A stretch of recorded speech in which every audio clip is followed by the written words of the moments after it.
ধর্মনগরে জনগণের মন কি বাত কর্মসূচি মানুষের সমস্যার খোঁজে কংগ্রেস।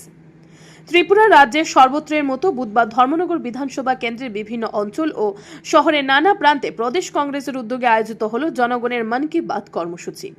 মানুষের দৈনন্দিন সমস্যা, অভিযোগ ও প্রস্তাব সরাসরি শোনাই ছিল এই কর্মসূচির মূল উদ্দেশ্য।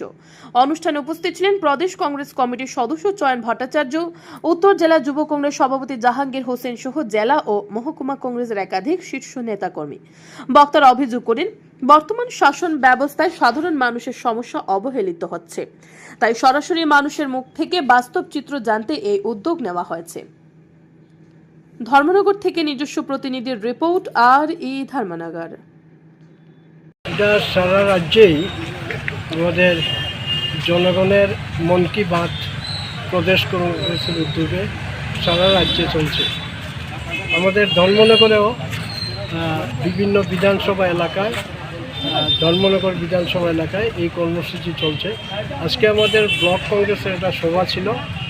প্রতিদিন সকালবেলা আমরা দিই, যেহেতু আজকে ব্লক কংগ্রেসের সভা ছিল, সভা সেরে আমরা ধর্মনগর শহর যে দোকান, ব্যবসায়ী, পথ চলতি মানুষের কাছে এই আমাদের প্রদেশ কংগ্রেসের জনগণের বাত এটা আমরা তুলে ধরছি। এতদিন ধরে এটা মুহূর্তের মধ্যে ভারতবর্ষের মানুষকে রাখার চেষ্টা করেছিল।